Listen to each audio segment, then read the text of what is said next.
Hey guys, this is Andrew Keene from KeeneOnTheMarket.com. This is your S&P, Euro, and Oil and Unusual Option Activity Report for May 29, 2012. The Bulls ripped the face off the Bears today. It's always a battle and a war, but the Bulls won today, closing near the high of the day. We looked like we were going to sell off intraday, but then we got some bounce back in our step, and then we rallied up close to the high of the day. I see resistance at 1331, also at 1340 level. We had weak consumer confidence. We had better than expected K-shilling, but with China possibly having more stimulus, it really rallied the market. Later this week, we have ADP employment report on Thursday, along with GDP and the employment situation on Friday.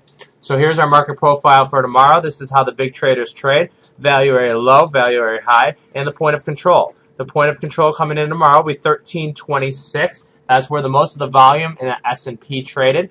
We have the value area low at 1322. What does that tell us? Buyers came into the market at 1322.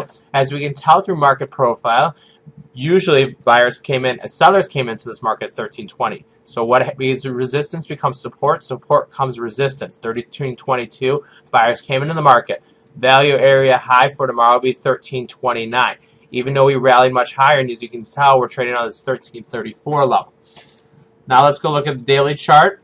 Let's start at the daily chart for the S&P.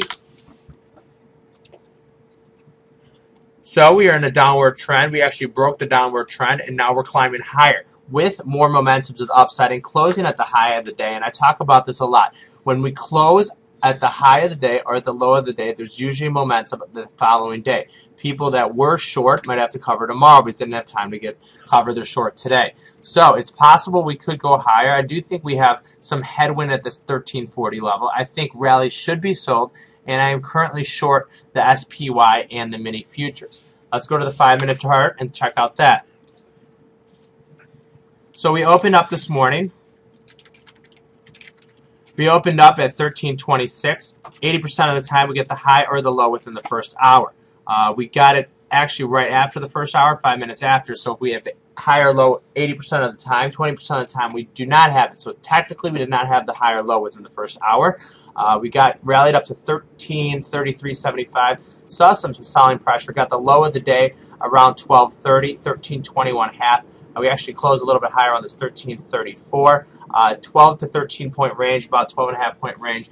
You know, it's pretty in line with everything else. Let's go to the oil. Start with the 5-minute bar.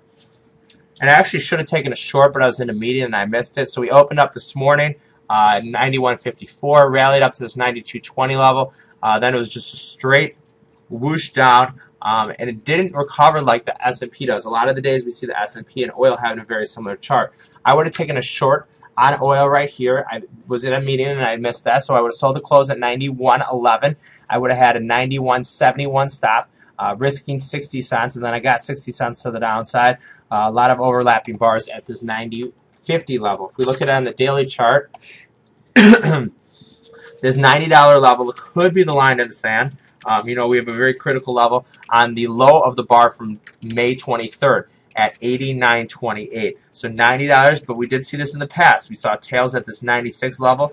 Oil does look weak. Now let's bring up the euro real quick.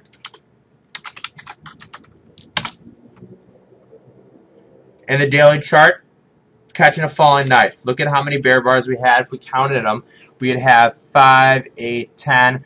10 of the 13 days we've had bear bars. We did close above the 125 level, which, you know, the market does like round numbers, so that's technically a little bit more bullish. However, we did see recent lows. We haven't seen this low, and we talked about it when we brought out the weekly chart.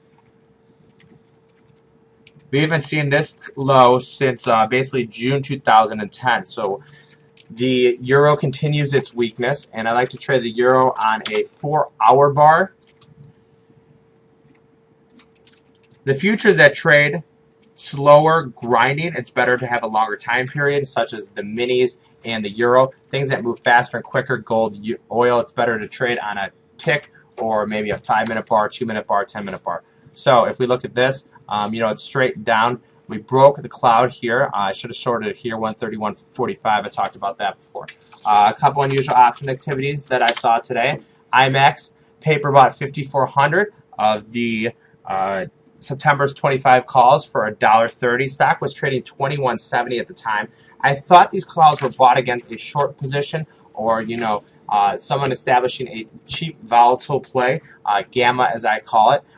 Technically IMAX was a short on the daily at 22.90. It got down to this 20.70 level, a little bit of a bounce. I think this is a dead cat bounce that should be sold. STX, at the end of the day, I was trying to sell condors and I just couldn't rationalize selling it because it's so cheap. Paper sold the July 30 17 strangle for 71 cents, 18,000 of these. So paper is willing to get short STX at 30.71, and they're willing to get long it way lower at 16.30. So the strangle is sold, and a lot of times strangles are sold that I look to sell condors. I didn't find one that I thought was a good risk versus reward, so I did not play this one. One more I wanted to look at was Radio Shack. Paper sold 7,500 of the Jan 2013 5 puts for $1.31. I was looking at this and I thought the line in the sand is 450, and I could have sold the January 2013 5 4 put spread for 52 cents. If I sell a dollar put spread for 52 cents, I'm risking $48 to make $52 per one lot. I thought that was good risk versus reward, and I don't get long Radio Shack till the the 52-week low. I did not take this trade because it was January 2013, and I just don't want Radio Shack on my sheets that long. This is Andrew Keene from KeeneOnTheMarket.com. Have a great night, and I'll see everybody tomorrow.